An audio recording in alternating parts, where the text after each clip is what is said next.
किरण Raju book seller, पूर्व महापौर Jhansi. Ma'am, जैसे कि आपको भी जानकारी है कि नगर निकाय चुनाव का आगाज हो चुका है जी और सभी लोग अपनी अपनी पूरी जोर शोरों से तैयारियों में लगे हुए हैं। तो जैसे कि हमने आपके बारे में सुना है कि आप मेयर पद की तैयारी करने जा रहे हैं, तो मैं जानना चाहूँगा कि आप किस जनपद से मेयर पद की तैयारी करने जा रहे हैं? जी, मैं 12 से 17 तक झांसी में मेयर पद संभाल चुकी हूँ और उसके बाद की जो जनरल सीट हो गई थी जी। तो मैंने अपनी जिम्मेदारी उस समय नहीं समझी क्योंकि जनरल के लिए ज़रूरत थी। अब फिर से एक बार अनुसूचित जाति होने के कारण मैंने सोचा है कि एक बार फिर से जनता की सेवा की जाए। तो इस बारे में मैं यही कहना चाहती हूँ, अगर पार्टी ने मुझे निर्देश दिए तो मैं एक बार पुनः जनता की सेवा करना चाहूँगी। किस जनपद से आप तैयारी कर रहे हैं? जी, झांसी जनपद से। झांसी जनपद से। जैसे कि हमने आपके बारे में सुना है कि आप पिछले काफ़ी लंबे समय से समाज सेवा के क्षेत्र में जुड़ी रही हैं।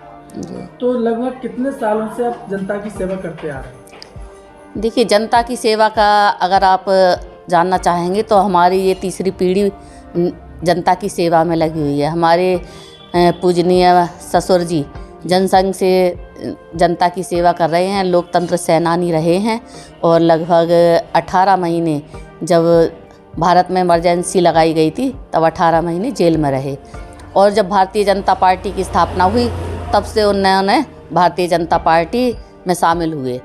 तो तभी से हमारे पूरा परिवार एक तरह से भारतीय जनता पार्टी की में रहकर जनता की सेवा कर रहा है। उसके बाद हमारे पति भी, और जब से मेरी शादी हुई यहाँ पर तब से मैं भी भारतीय जनता पार्टी में आकर जनता की सेवा में है। मैम, जैसे कि अब आप तैयारी कर रहे हैं, लोगों के बीच आ जा रहे हैं, तो आपको झांसी जनपद में कौन कौन सी समस्याएं देखने को मिल रही हैं? देखिए, समस्याएं तो ऐसी रहती ही हैं और समस्याएं तो आम जनता की वही है, सड़क, पानी, बिजली और आवास। तो ये सारी योजनाएं भारत सरकार की, केंद्र सरकार की चल रही हैं गरीबों को आवास देने की। कोरोना काल में आपने देखा होगा कि सभी को जो कोरोना काल में अपना व्यवसाय नहीं कर पाए गरीब लोग, उनके पास जमा पूंजी भी नहीं थी, ऐसे में सरकार ने उन्हें फ्री राशन दिया और उनकी हर तरह से मदद की। तो जैसे कि आपको भी जानकारी है कि झांसी स्मार्ट सिटी में तब्दील हुआ, तो आपको क्या लगता है स्मार्ट सिटी के तहत झांसी में कितने प्रतिशत काम हुआ है? देखिए, स्मार्ट सिटी मेरे ही कार्यकाल में शामिल हुआ था झांसी, और उसमें झांसी की जनता ने अपार सहयोग किया था। हर तरह से सहयोग किया था, चाहे डॉक्टर्स हों, वकील हों, व्यापारी हों, आम जनता हो, विद्यालय के छात्र हों, सभी ने इसमें भरपूर सहयोग किया था और तभी झांसी स्मार्ट सिटी में शामिल हुई थी। और क्योंकि जब मैंने 11 से पदभार संभाला था तो उसके बाद से झांसी में मैंने इतने कार्य कराए थे, सड़कों का चौड़ीकरण, डिवाइडर युक्त सड़कें, हरित पट्टी, चौराहों का विकास, पार्कों का निर्माण, शमशान घाटों का निर्माण, कब्रिस्तानों का निर्माण। तो ऐसे अनेक कार्य हुए जिनके आधार पर मुझे उत्तर प्रदेश में फास्ट एंड मूविंग सिटी में अवार्ड दिया गया। तो ये कार्य को देखते हुए ही स्मार्ट सिटी में हमारा झांसी शामिल हुआ और उसमें झांसी के अंतर्गत बहुत सी योजनाएं शामिल हुई, जिसमें यात्रियों के लिए सिटी बस है, अंडरग्राउंड पार्किंग है और पेयजल योजना है, अमृत योजना आई। तो ऐसी बहुत सी योजनाएं शामिल हूँ जो आज चल रही हैं। कोरोना काल की वजह से थोड़ी गति धीमी पड़ गई थी और पुनः आकार लेंगी वो।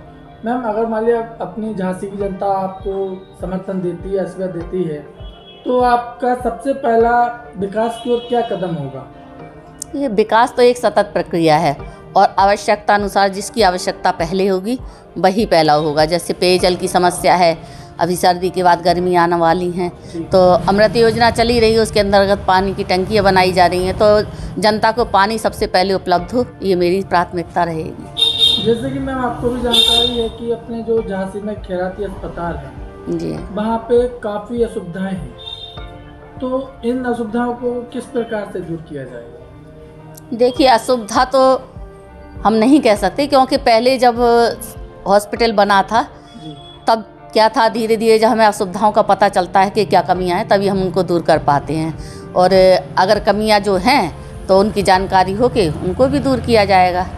चैनल के माध्यम से आप जनपद वासियों को क्या संदेश देना चाहते हैं? चैनल के माध्यम से मैं पहले तो ये चैनल का धन्यवाद करती हूँ कि ये आप आए और हमारी आवाज़ को जनता के बीच में ले जाने का प्रयास कर रहे हैं। और मैं जनता से यही कहना चाहती हूँ कि अगर मुझे एक बार पुनः भारतीय जनता पार्टी ने अपना आशीर्वाद दिया और निर्देश दिए आपके बीच में आने का, तो मैं आपके बीच में आकर गली गली मोहल्ले जाकर आपकी समस्याओं को जानूंगी और उनको पूरा करने का प्रयास करूंगी। धन्यवाद। धन्यवाद।